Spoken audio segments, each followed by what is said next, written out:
Assalamualaikum, jumpa lagi Football United ringan amatiran ala gua. Kali ini gua mau ngobrol ringan update ya terkait Mason Greenwood. Sebenarnya gua agak 50-50 mau bikin konten tentang Mason Greenwood ya karena gua cukup kecewa lah dengan apa yang terjadi. Tapi banyak yang menanyakan kan tentang hal ini di komen, dan setelah gua pikir oke, statusnya masih sebagai pemain Manchester United, gue akan berikan kronologi, timeline, sekaligus juga update terakhir terkait Mason Greenwood. Seperti kita ketahui ya, beberapa hari yang lalu ini ada postingan dari, kalau gue bisa bilang mantan pasangan ya, dari Mason Greenwood ini terkait dengan kekerasan yang dilakukan oleh Mason, atau dugaan kekerasan yang dilakukan oleh Mason Greenwood.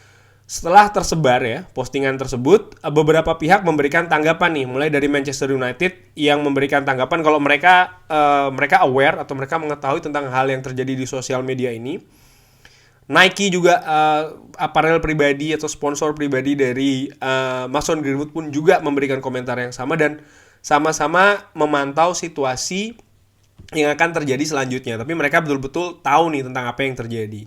Lalu setelahnya polisi ini melakukan pemeriksaan ya di rumah mantan pasangannya. Tidak lama setelah pemeriksaan oleh polisi tersebut, ada rilis statement dari sang ayah yang mengatakan, kurang lebih kalau gue rangkum ya, bahwa postingan tersebut ini tersebar tidak disengaja karena handphonenya dihack atau dihack lah. Konfirmasi kalau memang hubungan antara keduanya ini sedang tidak baik-baik saja. Lalu tidak lama kemudian ya, masih juga dengan di hari yang sama ini, polisi melakukan penahanan terkait dugaan kasus kekerasan dan juga perkosaan bahkan ya. Pihak klub langsung secara cepat ya merilis kabar membekukan Greenwood dari latihan dan juga pertandingan bersama Manchester United sampai waktu yang tidak ditentukan. Lalu kejadian selanjutnya ini pemain ini ramai-ramai unfollow Mason Greenwood di berbagai sosial media, Twitter maupun juga Instagram. Tidak berapa lama kemudian atau beberapa saat ya setelahnya, Marcus Rashford bahkan memposting foto dengan pasangannya, seperti kayak memberikan contoh tentang apa yang seharusnya terjadi antara pemain sepak bola dan juga pasangannya ya, saling support, kurang lebih demikian kalau gue tangkap pesannya. Lalu Nike mensuspend hubungannya dengan Mason Greenwood ya, terkait kerjasama di antara keduanya ini disuspend. Pihak dari Manchester United Store menghapus barang-barang yang berkaitan dengan Mason Greenwood, jersey dan segala macam itu hilang dari webshop ya, atau e-commerce atau websitenya Manchester United Store. FIFA 22 dari FIFA 22 dari EA Sport juga menghapus Greenwood dari game.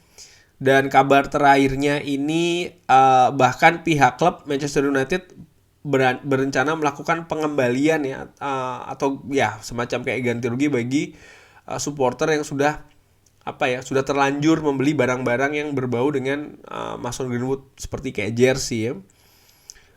Hari ini ada kabar terakhir hari ini paling update adalah Mason Greenwood ini dibebaskan dari tahanan dengan jaminan. Tapi penyelidikan akan tetap berlanjut mengenai kasus ini ya.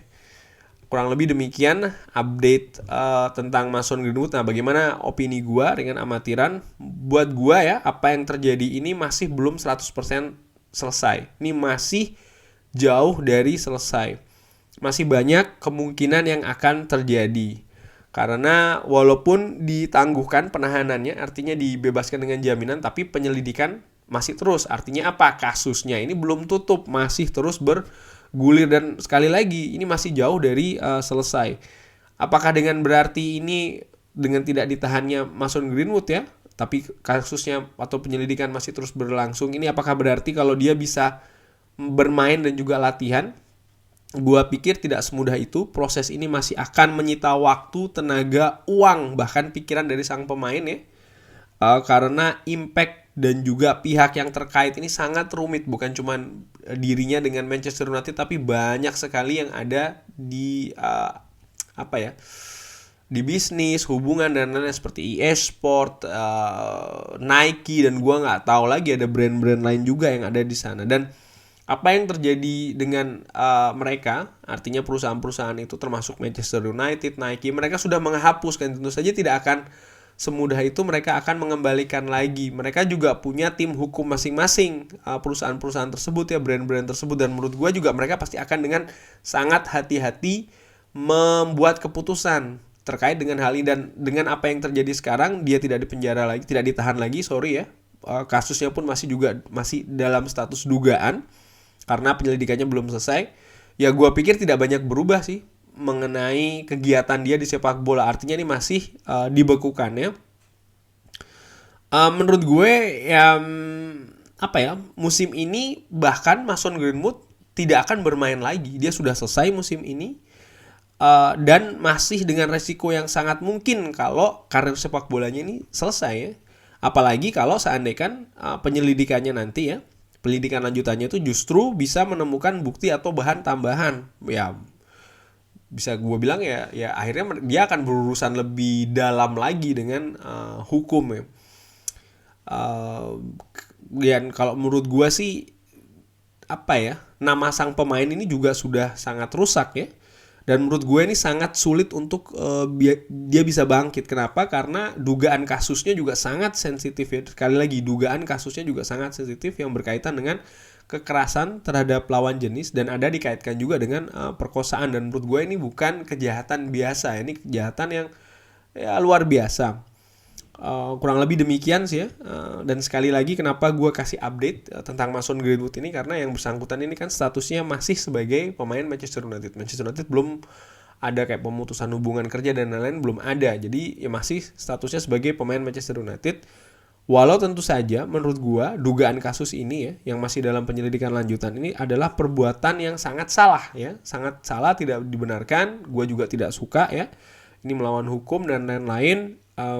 Tapi masih menunggu nih ya bagaimana dugaan kasus tadi ini berlanjut untuk akhirnya penyelidikan atau bahkan bisa jadi ke pengadilan ya. Kalau bisa berlanjut, bukan tidak mungkin, maka akan sampai ke pengadilan. Nanti setelahnya baru diputuskan apakah betul semua terbukti, apakah betul ini salah atau tidak ya. Jadi menurut gue ya namanya juga kasus ini masih dugaan, masih banyak yang bisa terjadi. Tapi paling tidak kasus ini yang sekali lagi masih dalam dugaan, masih dalam penyelidikan, ini sudah sedemikian menghancurkan karir sang pemain. Bisa dibayangkan kan, pihak klub membekukan dia, semua sponsor yang terkait dengan dirinya beramai-ramai meninggalkan dirinya, rekan-rekan setimnya pun juga kalau dilihat dari apa yang dilakukan di sosial media juga menarik semuanya dari hubungan dengan dirinya. Ini menurut gue ya sangat destruktif, sangat destruktif efeknya. Jadi ya ini juga pelajaran bagi semua, bukan cuma sebagai pemain bola tapi juga ya semuanya lah, untuk berhati-hati dalam berlaku dan juga bersikap dalam kehidupan ini. Kurang lebih demikian. Kalau ada pendapat lain bisa drop di kolom komen ya. Terima kasih sudah menyaksikan. Jangan lupa like, subscribe dan juga sholat. Jaga kesehatan selalu, prokesnya diperketat. Wassalamualaikum warahmatullahi wabarakatuh.